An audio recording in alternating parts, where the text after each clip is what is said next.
तो इस कहानी की शुरुआत होती है वर्ल्ड वॉर 2 के समय से। हम कहानी के मेन कैरेक्टर हेनरिक को देखते हैं। वो एक नाजी सोल्जर है, अपनी जान बचाकर भागने की कोशिश कर रहा है। उसे पकड़ने वाले और कोई नहीं बल्कि उसके अपने ही सोल्जर्स थे। हेनरिक उनका सबसे बहादुर सोल्जर हुआ करता था, लेकिन अब उस पर गद्दारी का इल्जाम लग चुका है क्योंकि उसने फौज को छोड़ने का फैसला किया था। लेकिन वो गद्दार नहीं था, बल्कि इसके पीछे वजह कुछ और ही थी। उनका जनरल, जो काफी बुरा इंसान था, साथ ही बेरहम भी, वो और उसके साथी पागलों की तरह हेनरी को ढूंढ रहे थे। जनरल का नाम वॉन था और अब आखिरकार ये लोग हेनरी को पकड़ ही लेते हैं। जनरल वॉन कहता है कि जर्मनी युद्ध हार रही है क्योंकि हमारे पास हेनरिक जैसे सोल्जर्स हैं जो युद्ध का मैदान छोड़कर भाग रहे हैं, इसलिए अब हेनरिक को सजा दी जाएगी। पर यहाँ हमें असल वजह पता चलती है कि आखिर हेनरिक फौज को छोड़ना क्यों चाहता था। असल में वो हजारों बेकसूर लोगों की जान लेना नहीं चाहता था, क्योंकि जर्मनी ने पहले भी बहुत सारे बेकसूर मासूम लोगों को मौत के घाट उतार दिया था। तो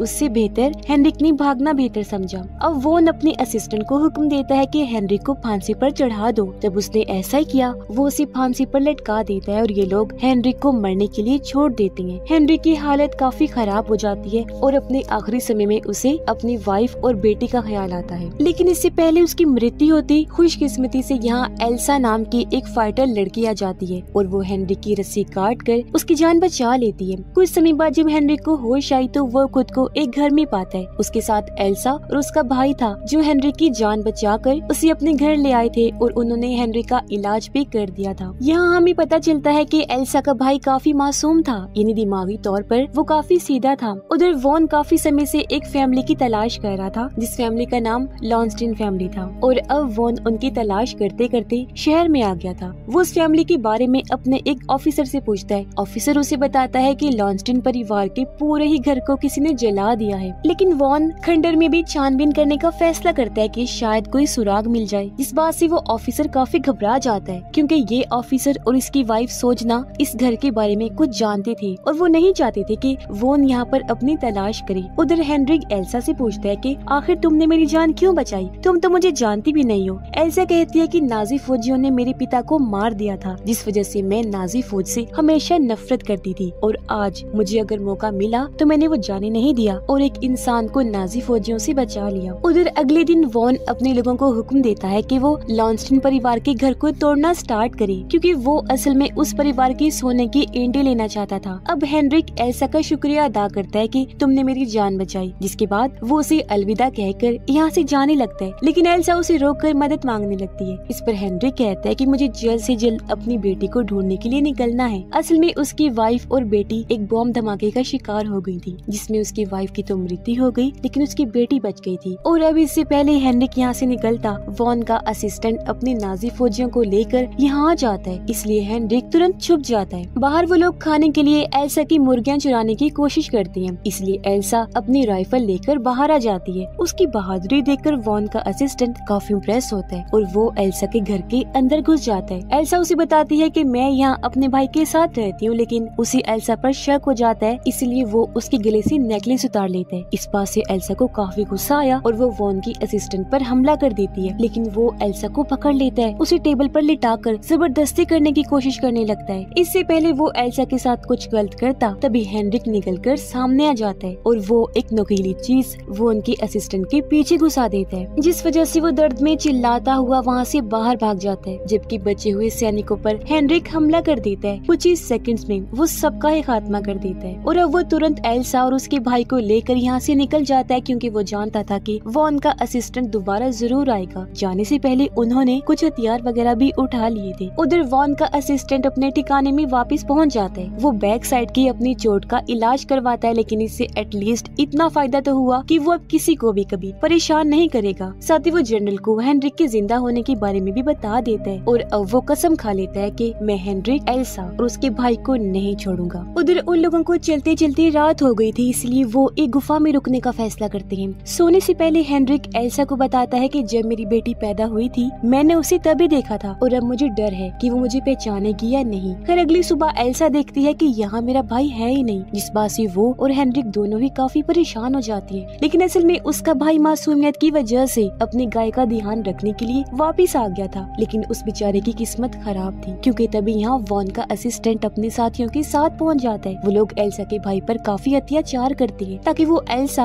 और हेनरी के बारे में उन्हें बता दे। साथ ही यहाँ वॉन का असिस्टेंट उसकी गाय को भी बेरहमी से मार देता है जो उसे बहुत प्यारी थी और उनके पूरे घर को आग लगा देते हैं। अब नाजी सोल्जर्स जब एल्सा के भाई को ले जा रहे थे तो एल्सा दूर से ही ये चीज देख लेती है कि मेरा भाई नाजियों के शिकंजे में आ चुका है, जिस वजह से वो बहुत ज्यादा रोने लगती है। उधर वॉन ने लॉन्स्टन परिवार के पूरे घर की तलाशी ली लेकिन उसे सोना कहीं भी नहीं मिला, इसलिए वो अपने उसी ऑफिसर को बुलाकर पूछता है कि सोना कहाँ है, लेकिन ऑफिसर यहाँ ऐसी एक्टिंग करता है जैसे वो कुछ जानता ही ना हो। साथ ही अब वो ने सब लोगों में अपनी दहशत पैदा करने के लिए फैसला किया था कि वो एल्सा के भाई को चौराहे पर फांसी लगाकर मारेगा। हेनरिक और एल्सा भी शहर आ गए थे। एक जगह पर ये काफी भीड़ देखते हैं क्योंकि वॉन एल्सा के भाई को फांसी पर लटकाने की तैयारी कर रहा था। वो सब चर्च के सामने खड़े थे और तभी चर्च के अंदर से फादर निकलकर बाहर आते हैं और वो इन्हें मना करने लगते हैं कि इसे फांसी पर मत लटकाओ, जिस बात से वॉन को काफी गुस्सा आता है और वो अपने असिस्टेंट को कहता है कि जाओ और इस फादर को सबक सिखाओ। इस पर वॉन का असिस्टेंट जाकर उसे मारने लगता है। एल्सा अपने भाई को बचाने के लिए सामने जाने का फैसला करती है लेकिन हेनरिक जैसे तैसे उसे रोक लेता है और ये दोनों एक लेडी से मदद मांगने जाते हैं जो असल में एक डॉक्टर थी। उधर फौजी एल्सा के भाई को चर्च के सबसे ऊपर वाले हिस्से में ले आते हैं जहाँ उसे मौत के घाट उतारा जाना था, लेकिन वो दोनों फौजी उसे पागल पागल कहकर चिढ़ाने लगते हैं, जिस बात से एल्सा के भाई को गुस्सा आ जाता है और वो एक फौजी को धक्का मारकर नीचे गिरा देता है जबकि दूसरे की गन छीनकर उसे शूट करके मार देता है। इसी बीच मौके का फायदा उठाकर हेनरिक और एल्सा भी चर्च के अंदर घुस जाते हैं। वो ऊपर जाने लगे ताकि एल्सा के भाई को बचा ले, जबकि उधर एल्सा का भाई आपे से बाहर हो गया था। वो अंधाधुंध लोगों पर गोलियां बरसाने लगता है लेकिन वॉन उस पर निशाना सेट करके उसके सर में शूट करके उसे मार देते हैं। इतनी ही देर में यहाँ एल्सा और हेनरिक भी पहुँच जाते हैं। अपने भाई की लाश को देखकर एल्सा काफी टूट जाती है लेकिन ये समय रोने का नहीं भागने का था, वरना वॉन इन्हें ढूंढकर मार देगा, इसलिए ये लोग यहाँ से भागने लगते हैं। बाहर वॉन शहर के लोगों को धमकाने लगता है, कहता है कि अगर तुम लोगों ने मुझे सोने के बारे में नहीं बताया तो मैं तुम सबको मार डालूंगा। अब अचानक एल्सा बाहर आई, वॉन पर गोलियां चलाते हुए वो उसकी तरफ बढ़ने लगती है। एक भी गोली वॉन को नहीं लगी, यानी कि एल्सा के सारे निशाने चूक गए थे, लेकिन यहाँ वॉन ने पलटकर उसे शूट नहीं किया क्योंकि वो अब एल्सा को प्यार करने लगा था। अब वॉन का असिस्टेंट और बाकी फौजी हेनरिक के पीछे पड़े हुए थे, लेकिन वो ये नहीं जानते थे कि उसके पास बॉम्ब है। और जब हेनरिक चारों ओर से घिर गया तो वो चालाकी से सबको एक जगह पर लेकर आता है, फिर वहाँ बॉम्ब फेंककर बाहर भाग जाता है। लेकिन बाहर भी बहुत सारे सैनिक थे जो हेनरिक को पकड़ लेते हैं। अब इनको तो हेनरिक मारकर जैसे तैसे बच जाता है, लेकिन तभी वॉन का असिस्टेंट आकर उस पर हमला कर देता है। वो हेनरिक को गले से पकड़ लेता है, पर तभी यहाँ एक अमेरिकन प्लेन आकर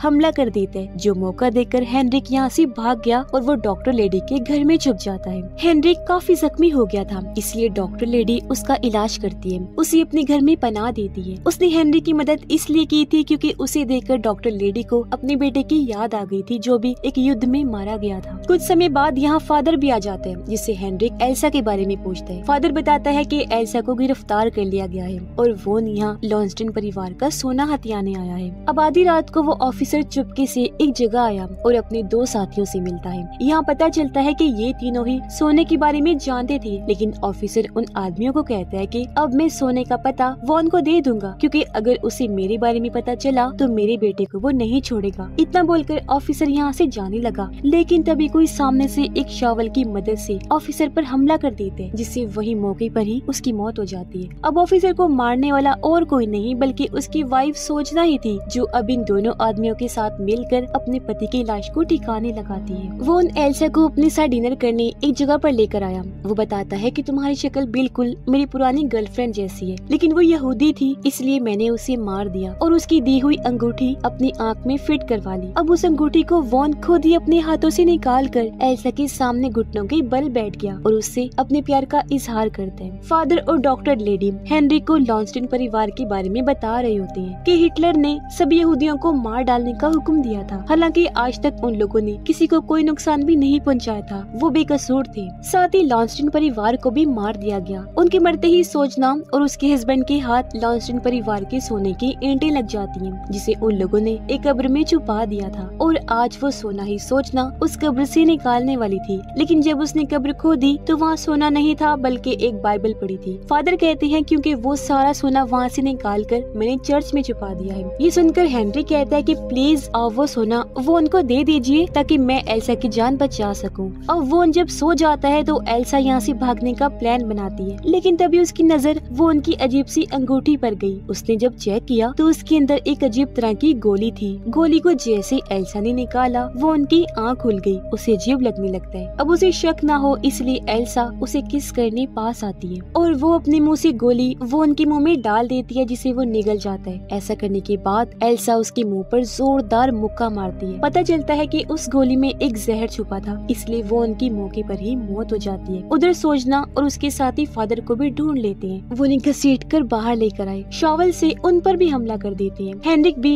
वो उनके असिस्टेंट के घर के बाहर आ गया था। वो उसे कहता है कि अगर तुम एल्सा को मेरे हवाले कर दोगे तो मैं तुम्हें सोने का पता दे दूंगा। ये सुनकर उसका असिस्टेंट वो उनके रूम में आया, लेकिन वो देखता है कि वो उनकी तो मृत्यु हो गई है। साथ ही एल्सा भी यहाँ पर नहीं है। वो सोचने लगता है कि अब मैं क्या करूँ। फिर वो अपना दिमाग लगाता है और किसी दूसरी लड़की को नकली एल्सा बनाकर बाहर भेजता है ताकि वो हेनरिक पर हमला कर सके। और अब वो हेनरिक पर हमला कर भी देता है। उधर एल्सा भागकर डॉक्टर लेडी के घर आ जाती है, लेकिन जब उसे पता चला कि हेनरिक मुझे ही बचाने गया हुआ है तो वो भी उसे बचाने के लिए जाने का फैसला करती है। इसलिए डॉक्टर लेडी उसे अपने गन दे देती है। अब एक तरफ सोजना ने फादर को बंदी बनाया हुआ था। वो उसे काफी मार रही थी, सोने का पता पूछने की कोशिश कर रही थी, जबकि वो उनका असिस्टेंट भी हेनरिक से सोने की पूछताछ कर रहा था। खैर फादर सोजना को सोने का पता बता देते हैं। वो अगली सुबह सोजना को चर्च ले आते हैं। अब सोजना ने ये प्लान कर रखा था कि सोना मिलने के बाद मैं फादर को मार दूंगी, लेकिन उसे क्या पता था कि फादर ने सोने में बॉम्ब छुपा के रखा हुआ है। सोजना जैसे सोने को जाकर चेक करती है, वहाँ पर एक जोरदार धमाका हो जाता है जिसमें सोजना के सभी साथी मारे जाते हैं। कुछ समय बाद वॉन का असिस्टेंट भी अपने साथियों के साथ चर्च पहुँच जाते हैं। यहाँ की अजीब हालत देखकर वो काफी हैरान तो हुआ, लेकिन इस बात से खुश हो जाता है कि सोने की ईंटें सही सलामत हैं। अब वो उनका असिस्टेंट फादर को शूट करके मार देते हैं और अपने साथियों को सारा सोना इकट्ठा करने के लिए कहते हैं। लेकिन तब तक बाहर एल्सा भी आरपीजी गन लेकर आ चुकी थी।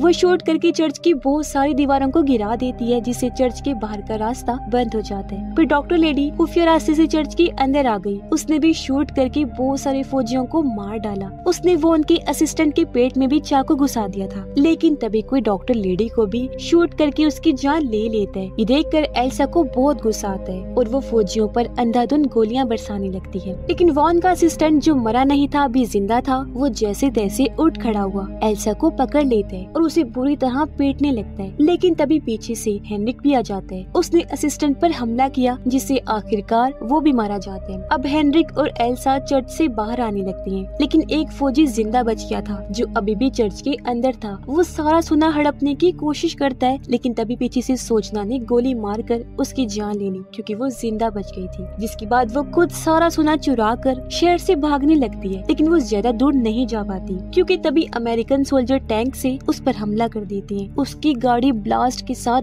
पूरी तरह पलट जाती है, जिससे उसके चीथड़े उड़ जाते हैं। इसके बाद हम देखते हैं कि हेनरिक एल्सा के साथ अपनी बेटी के पास पहुंच जाते हैं। बच्ची ने उसे पहचान लिया था। अब इतने सालों बाद एक दूसरे से मिल रहे थे, इसलिए काफी इमोशनल हो जाते हैं, बहुत खुश भी थे। और अब हेनरिक हमेशा अपनी बेटी के साथ रहने का वादा करते हैं। अब से हेनरिक, एल्सा और उसकी बेटी एक दूसरे का परिवार थे, और जिन लोगों ने लालच किया उनका अंजाम बहुत बुरा हुआ। यानी सब कोई अपनी जान से हाथ धोना पड़ा, लेकिन अंत में उनके हाथ कुछ न लगा। और इसी के साथ ये कहानी इधर ही खत्म हो जाती है। उम्मीद करते हैं कि ये स्टोरी आपको पसंद आई होगी।